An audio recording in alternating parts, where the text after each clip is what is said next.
Hello students, how are you? As you know, in my previous video I have told you and explained you the summary of the chapter The Listener. ये poem मैंने आप लोगों को पिछले video में समझाई थी. Now I am going to explain you the question answers of this chapter and also tell you the summary of this chapter. I request you all to take out page number 56 on which the question answer of this chapter are given. Question number 1. What time of the day it was it when the traveler knocked on the door? वो दिन का कौन सा समय था जब उस traveller ने दरवाजे पे खटखटाहट की? Answer is it was the night time when the narrator knocked on the door. वो रात का समय था जब नरेटर ने उस दरवाजे पे खटखटाहट यानी कि नॉकिंग की थी. Why was the traveler puzzled? Traveller confuse क्यों था? क्वेश्चन नंबर 2 है ये. Answer is the traveller was puzzled because after knocking at the door was a very long time there was no answer from inside the house. Traveller puzzled इसलिए था क्योंकि काफ़ी लंबे समय तक नॉकिंग करने के बाद डोर पे अंदर से कोई जवाब नहीं मिल रहा था. यही सोच के जो है ट्रैवलर काफ़ी परेशान था, काफ़ी पजल्ड था. Question number 3. How do you know that it was a very old building and no one lived there? आप ये बात कैसे कह सकते हो कि वो घर जो था काफ़ी पुराना था और वहाँ पर कोई भी नहीं रह सकता था? Answer is we could say that the building was very old and no one lived there because the house was very old and plants were grown on the house and even after knocking the door for a very long time there was no answer. हम लोग ऐसा इसलिए कह सकते हैं क्योंकि building जो थी काफ़ी पुराने समय की बनी हुई थी, कोई वहाँ पे रहता नहीं था, घर काफ़ी पुराना दिख रहा था, गंदा दिख रहा था, साथ ही साथ दरवाजे पे और दीवारों पे जो है प्लांट्स भी उगे हुए थे.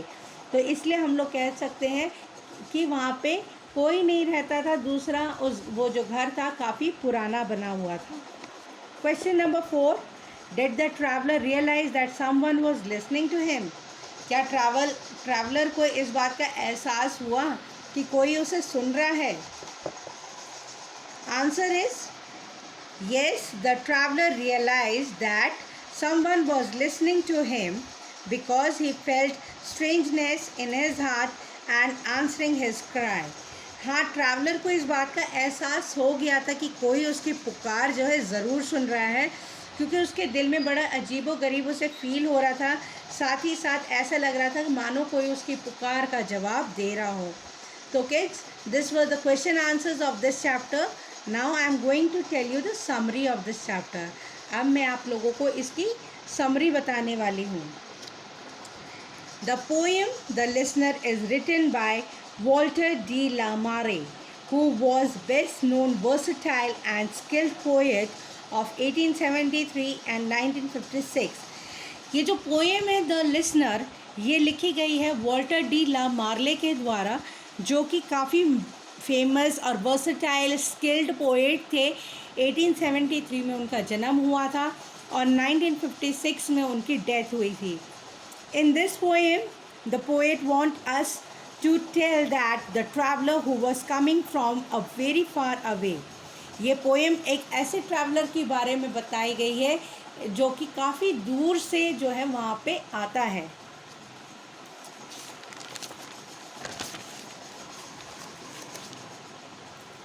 and stops at a very old house. और ऐसे घर पे रुकता है जो कि बहुत ही पुराना था, काफ़ी पुराने समय का बना हुआ था, कोई रहता नहीं था.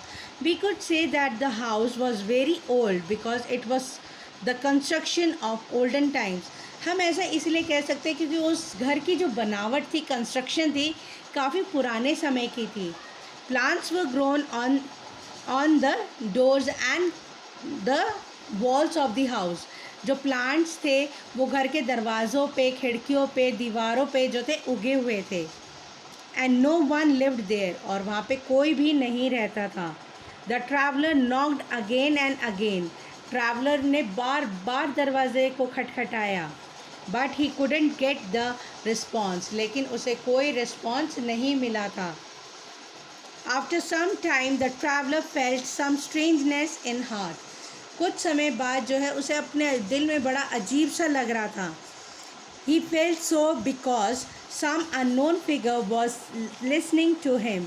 उसे ऐसा इसलिए लग रहा था, कुछ अननोन फिगर मतलब कुछ ऐसा था जो उसे. After some time the traveller felt strangeness in his heart. उसे जो अपने दिल में जो था बड़ा अजीब सा लग रहा था, ऐसा लग रहा था कि मानो कोई उसे सुन रहा था.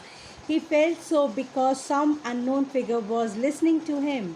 उसे ऐसा इसलिए लग रहा था क्योंकि कोई अजीब इंसान या कोई ऐसी अजीबोगरीब चीज़ है जो उसे सुन रही थी.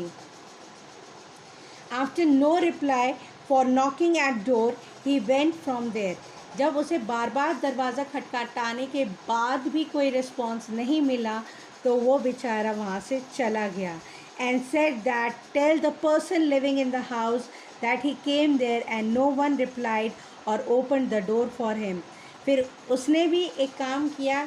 जब उसे ऐसा फील हो रहा था कोई उसे सुन रहा है, तो जाते समय उसने कहा कि जो मुझे सुन रहा है वो ध्यान से सुन ले कि मैं जो अंदर रहता है उसे कह दे कि मैं यहाँ पे आया था. काफ़ी देर तक मैंने दरवाज़ा खटखटाया लेकिन किसी ने भी उसके लिए उसको जवाब नहीं दिया और किसी ने उसके लिए दरवाज़ा नहीं खोला. So kid, this was the summary question answers of the poem The Listeners. Now you have to do it in your notebook in a neat and a clean writing. Till then, stay home, stay safe and revise well.